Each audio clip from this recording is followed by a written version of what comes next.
In this episode of Cycling Tours, I will explore the cycling network within the southern sector of Ang Mo Kio.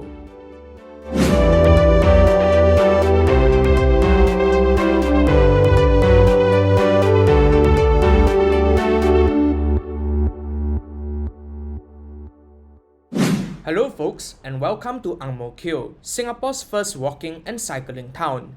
It got this designation back in 2014 before Tampines joined the fray in 2017. Such a designation may appear arbitrary at first glance. What makes the difference between a normie cycling town and an exotic walking and cycling town? Let's begin by talking a little bit of history on what was at stake here. Back in 2014, Ang Mo Kio was seen with the ambition that it would be the place that would serve as a model for future cycling towns to fulfill Singapore's car-like vision. This was a high-profile thing. Prime Minister Lee Hsien Loong was a major backer of this. Up until then, cycling projects were provided on a piecemeal basis. There was no vision of a nationwide cycling network, and whatever that was built was pretty questionable. Ang Mo Kio was a blank slate where bold ideas could be realized. One of the more obvious ones is the use of a red carpet treatment. Ang Mo Kio is the first cycling town in Singapore to use red cycling paths closer to the road instead of grey ones further away from it. The aforementioned bold ideas also include small ones like an active mobility display counter, which used to sit somewhere here to my left. It was installed in 2019 before it mysteriously disappeared during the pandemic. Some of these ideas did not make it into reality, unfortunately. Originally, cyclists were envisioned to get their crossing lanes at traffic intersections, like a Dutch-style protected intersection. Still, many of the works that were done here involved things which weren't seen previously. Ideas such as road narrowing to free up room for a cycling path, or the removal of slip lanes to free up a waiting area for cyclists at intersections. It all started along this 4-kilometer loop around Ang Mo Kio Avenues 3, 1, and 8, a loop which opened in 2016 that I'm travelling along right now. Unfortunately, two things have happened since 2016, which made it not possible to experience this cycling route in its original glory. They are the construction of the North-South Corridor and that of the Cross Island Line. Both infrastructural projects run through the heart of Ang Mo Kio and will admittedly degrade the cycling experience here till 2030. Still, once I travel further east of these construction sites, we can see what was originally built here.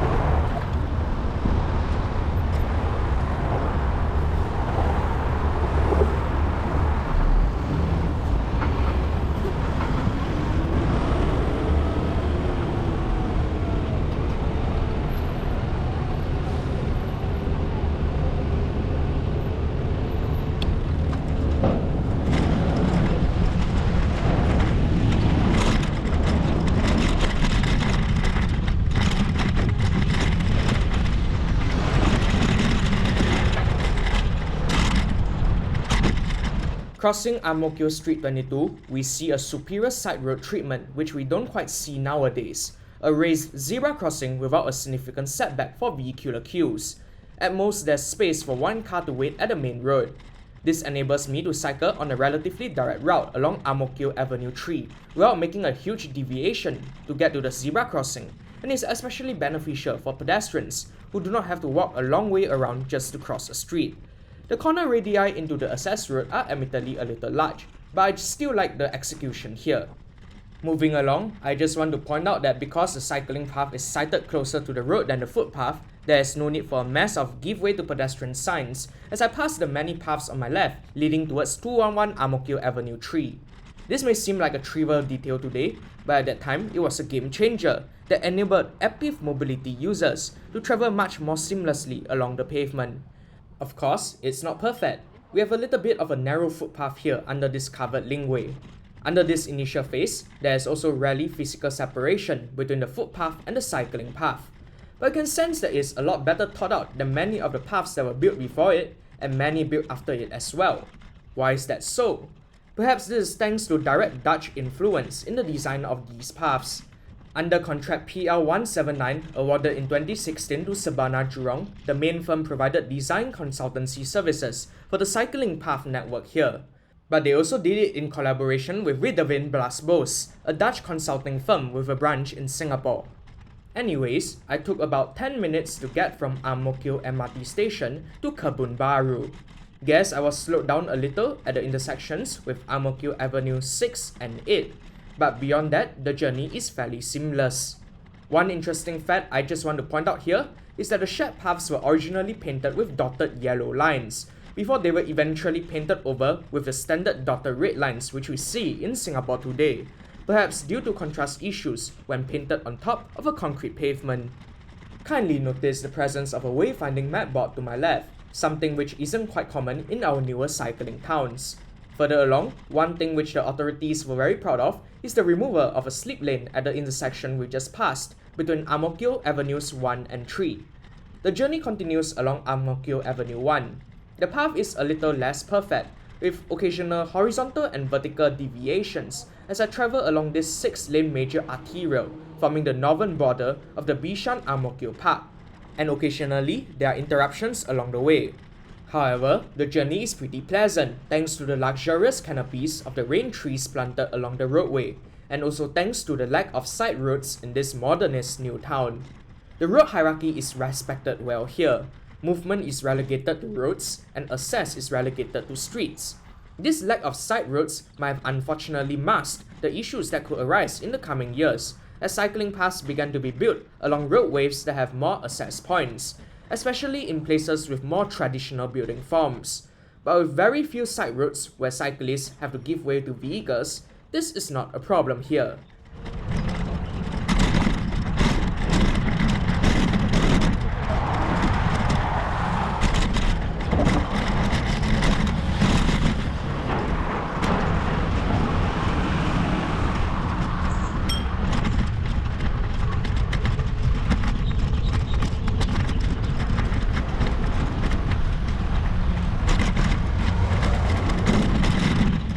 The construction works on the north-south corridor have been quite disruptive for the landscape in Ang Mo Kio, cutting the town into two.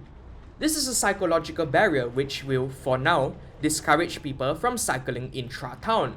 But when you overlook this, the cycling experience here is still rather pleasant.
Here, I pass Techie Vista, a newer SIRS housing precinct of over 30 floors, with blocks which stand out from the uniform fabric of the 12-story slab blocks in the vicinity.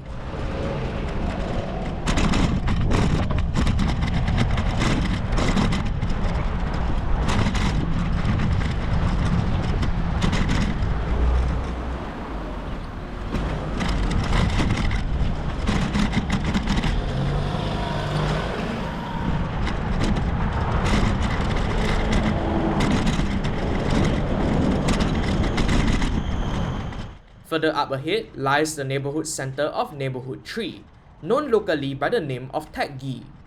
These centers are rather big in land size when compared to those seen in some of the newer new towns, and the same applies to the town center as well. You can catch a glimpse of the neighborhood center here as the cycling path deviates around a pedestrian overhead bridge.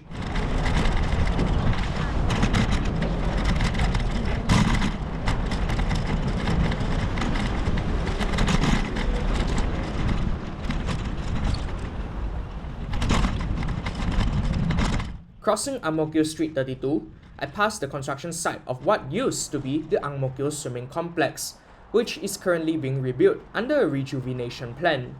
I find these obstacles that aim to get cyclists to dismount and push a notable interruption along this route and an access route into the construction site over here.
Crossing Ang Mo Kio Avenue 1, the cycling route will continue along this elevated path directly beneath the viaduct for the north-south MRT line. This is not just another cycling path, but the Ang Mo Kio Avenue 8 park connector masquerading as a cycling path. 1 kilometer of the linear park has been opened since 2016, connecting the Ang Mo Kio Town Garden East near Ang Mo Kio MRT station with the Bishan Ang Mo Kio Park. An additional 1.6 kilometers of the linear park linking Ang Mo Kio and Yio Chu Kang stations through a cycling bridge across Ang Mo Kio Avenue 3 was originally supposed to be completed in 2019. But as of the time of this video's recording, the path is still a work in progress with an unknown deadline, being presented as a future key corridor in the recent Remaking Our Heartlands initiative for this town.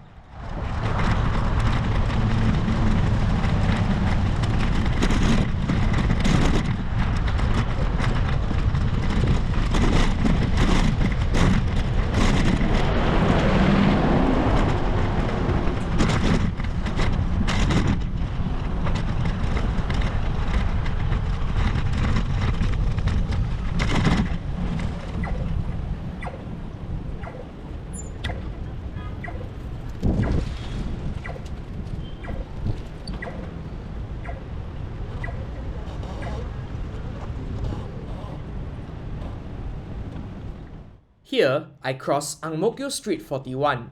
Pro tip, if you want to head onto Ang Mo Kio Street 31, it will be wiser to use the footpath to the left rather than the park connector on the right. Because the park connector is painted on a path with a higher elevation than Ang Mo Kio Avenue 8 itself, there is no cyclable way to move on to Ang Mo Kio Street 31. Instead, you have to dismount and push down this bicycle wheeling ramp along a staircase. While this helps to accommodate the bicycle under such site constraints, it's not ideal. Bicycle wheeling ramps are only suitable for conventional two-wheelers, not tricycles or cargo bikes, much less wheelchairs. At this point, I have left the original 4-kilometer loop completed in 2016 as I turn onto Ang Mo Kio Street 32.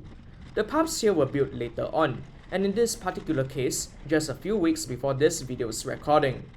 Street 32 is meant as a silver zone, given its proximity to Tat Gi Court, the center of Neighbourhood 3, Tat Gi. A roundabout was installed right next to 340 Ang Mo Kio Avenue 1, and that's great. However, there appears to be a lack of zebra crossings along the various approaches to the roundabout, so I have to give way to vehicles, and perhaps get trapped between them. It would be nice if raised zebra crossings could be created here to make this place even more senior-friendly.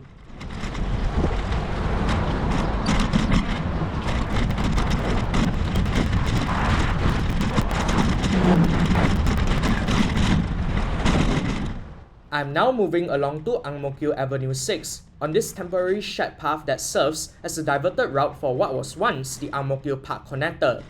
It is not a pleasant journey here given the construction works.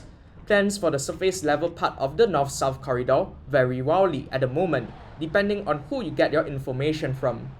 There are rumors of Ang Mo Kio Avenue 6 being a bus-only road, which will be befitting of its categorization as a transit priority corridor. Alternatively, there are rumors of a central median cycling track for cross-island cyclists.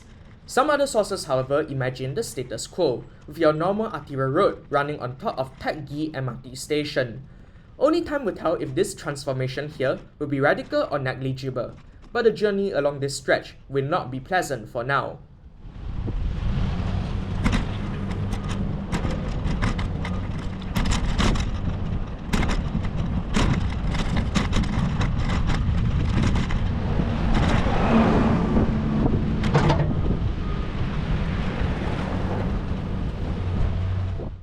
Now, up ahead, after the next intersection, lies Ang Mo Kio Town Garden West to my left and the town centre to my right.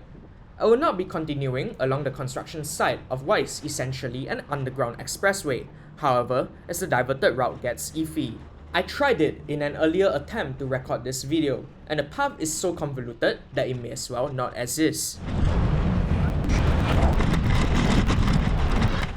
Now I'm travelling along Mo Kio Street 22. This cycling path was completed back in 2021, probably under contract PL 193 awarded in 2018. I'm saying probably because there are many different contractors building cycling paths here at the same time, some of which are under contract PL 208 awarded in 2021, and the others under contract AM 110 awarded in 2022. It goes to show the rather extensive work that is still ongoing in Ang Mo Kio to develop a comprehensive cycling network. As of 2024, it already spans over 20 kilometers, and there are still 5 more kilometers of missing links to fill.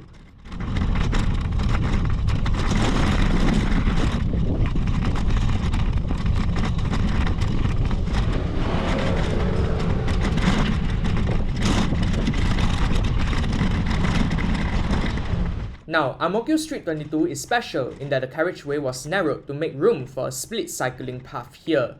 Being a town built in the 1970s, this two-lane street originally had some ridiculous lane widths of nearly 6 meters, which would have been big enough to fit 2 cars side by side. By narrowing the lane width, space was easily freed up for a cycling path that's physically separated from the footpath by a wide buffer of trees. The only thing I don't quite like is how the cycling path deviates to merge with the footpath as I cross each access road. This results in some unnecessary kinks to the cycling route. Make the path direct, make the path continuous across the road, and this will be even better. Still, the existing treatment enhances the walking and cycling experience as I pass the center of Neighbourhood 3, Kebun Baru. At this point, I would just want to note that Ang Mo Kio is a rather hilly town, which makes cycling here at times a breeze, and at other times a struggle. It may not have been apparent if you are not paying close attention, but I was cycling upwards earlier as I moved away from Ang Mo Kio Avenue 3, and am now travelling downwards to meet Ang Mo Kio Avenue 1. Still, this is not a problem, at least when you compare this with Neighbourhood 1, Mayflower to the northwest. I'll cover that in the video for the western sector, but Mayflower has some unforgiving terrain, which might make fully manual cycling much less visible as a means of commute.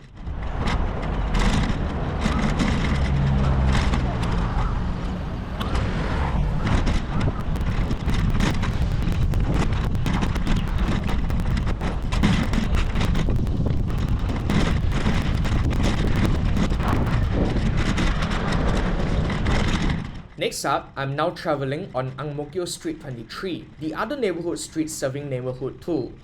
Passing the Ang Mo Kio Court Precinct, I don't have much to comment about here, other than how it meets Ang Mo Kio Street 22. There is no way to make a direct crossing over here. I will need to turn right to a mid-block bicycle crossing at the neighbourhood centre before I can connect to the cycling path on the opposite side of this street. Alternatively, I could turn left and cross the carriageway to get to a raised zebra crossing instead.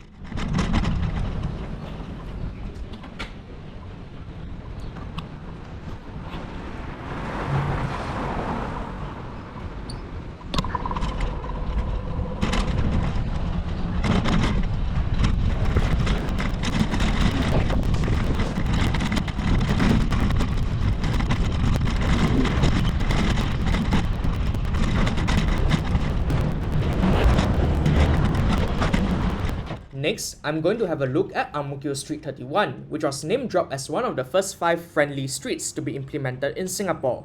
Work is currently well underway along this street, which you can see to my left right now. You can tell that it is one thanks to the green striping treatment along its gateway. The road median has been enlarged along certain stretches to house a small central refuge island for easier curbless informal crossings, while the speed limit here will eventually be reduced from 50 to 40. Once again, friendly streets are meant to complement existing efforts such as school zones, silver zones, and transit priority corridors, while featuring a co-creation element with the community as well.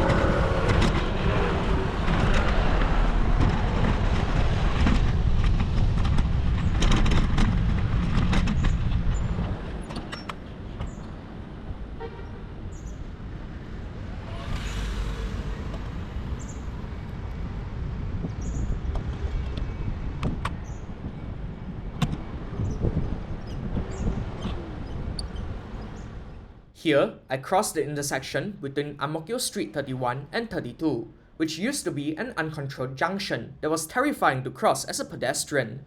Such crossings placed directly at intersections are desirable by making pedestrian crossings less daunting. However, the length of a traffic cycle here is pretty long, so I have to wait a long time for non-existent vehicles before I could cross the road. Further ahead, as I pass Taggi Primary School, we have a physically segregated cycling path as well, although this time round it was built like this to avoid cutting down the bunch of trees to my right. Also notice the lack of additional lampposts for cyclists since they can share the lighting with motor vehicles with such a path design.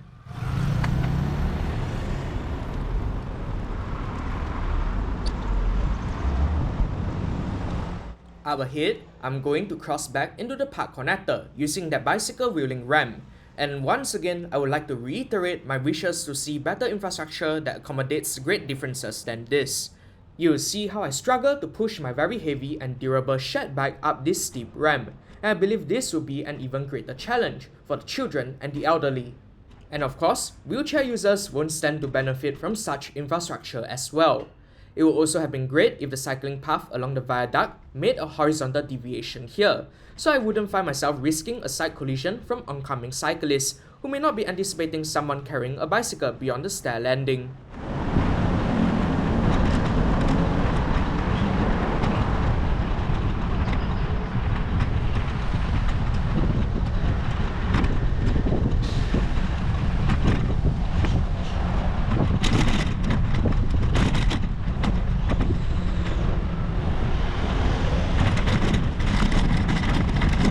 The park connector now ends with this reconstructed shared path, and construction work for the Cross Island line has resulted in the closure of the original alignment. At this point, there's just one more shared path to cover.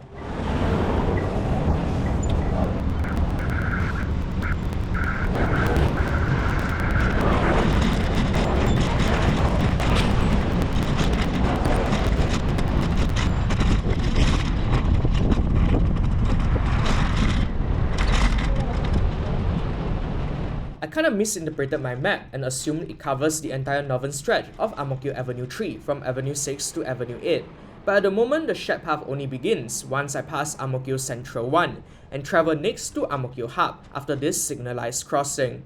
This shared path is new, built within the past few months, and honestly, it probably shouldn't have been built like this.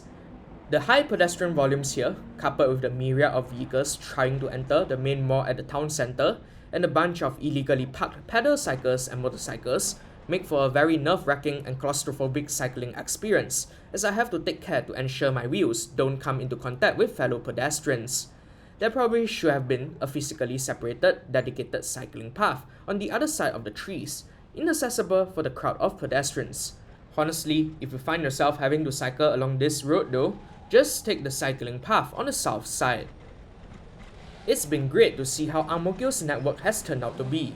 Yes, there are a few shortcomings as I've pointed out, but this town is befitting for its model destination, with a pretty comprehensive and usable cycling network, much as there are construction works in the way.